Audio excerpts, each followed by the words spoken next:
Halo anak-anak, selamat pagi semuanya. Apa kabar kalian hari ini? Pasti kalian semua dalam keadaan sehat dan penuh dengan sukacita. Selamat datang kembali di video pembelajaran Miss Sinta.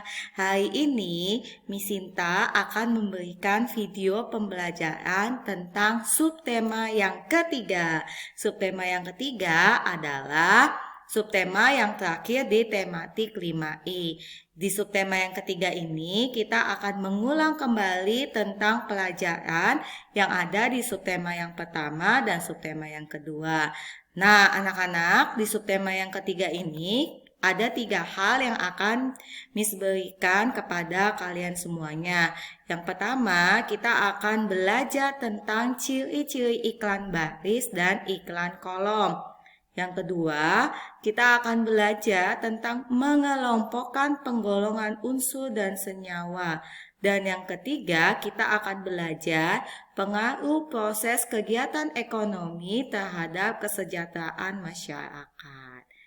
Nah, sama-sama kita belajar, tolong diperhatikan, diingat dengan baik-baik. Selamat belajar semuanya.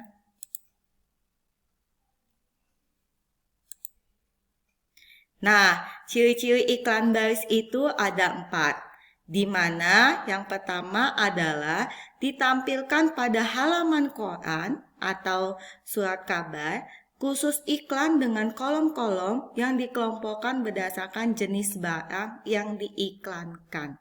Lalu yang kedua, iklan baris itu biasanya tidak berwarna. Sebagian disisipi gambar kecil barang yang diiklankan.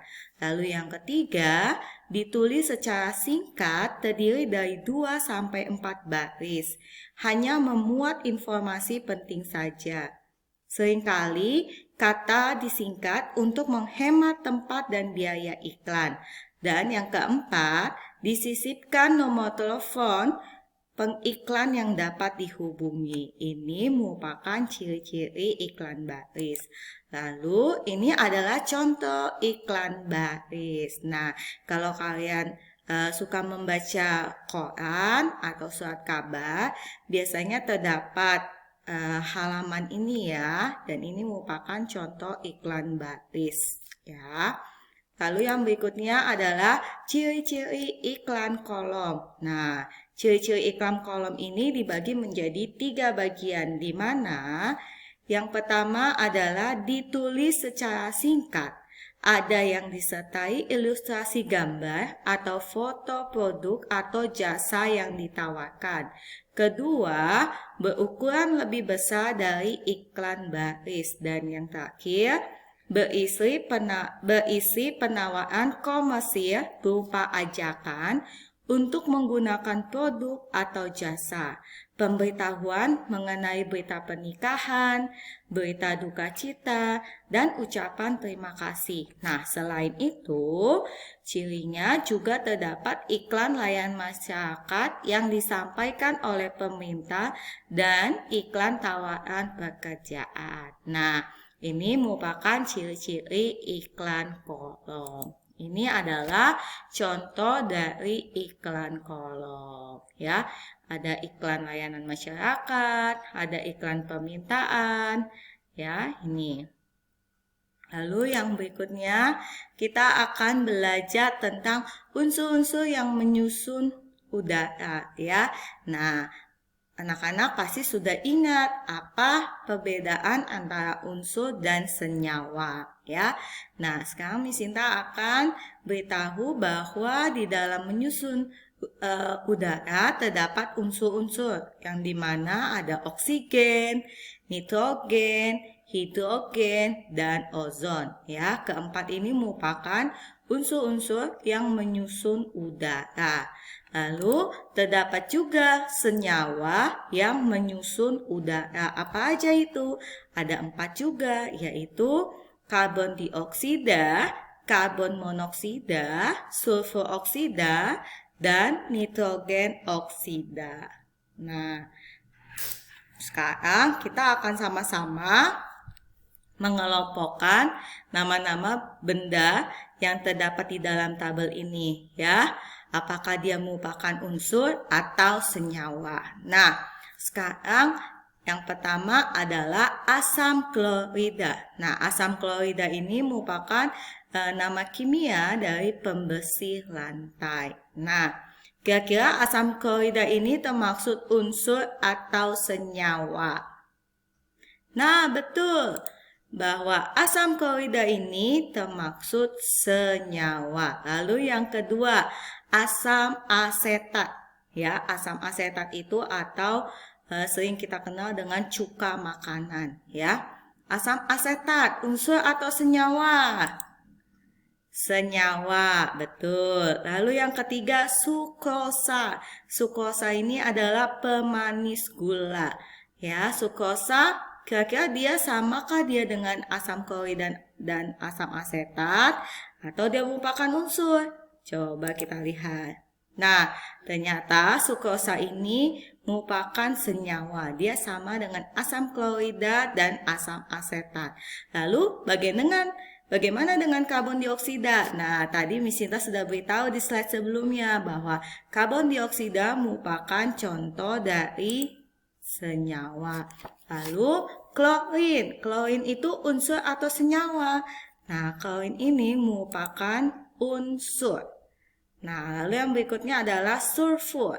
Sulfur apa ya? Nah, sulfur itu merupakan belerang. Nah, dia merupakan unsur. Lalu urea atau pupuk. Nah, pupuk itu termaksud senyawa. Lalu soda kue. Soda kue juga termaksud senyawa. Lalu karbon. Nah, karbon itu termaksud unsur atau senyawa? Ya, kalian betul sekali. Wah, kalian hebat ya bisa jawab pertanyaan Miss Sinta semuanya. Karbon itu merupakan unsur. Lalu perak. Perak itu. Nah, anak-anak, ternyata perak itu merupakan contoh dari unsur. Ya, lalu yang berikutnya asam askorbat. Nah, pasti udah semakin bisa jawab nih ya. Gampang ya, asam askorbat berarti dia adalah senyawa. Helium. Helium itu merupakan contoh unsur. Lalu kalsium.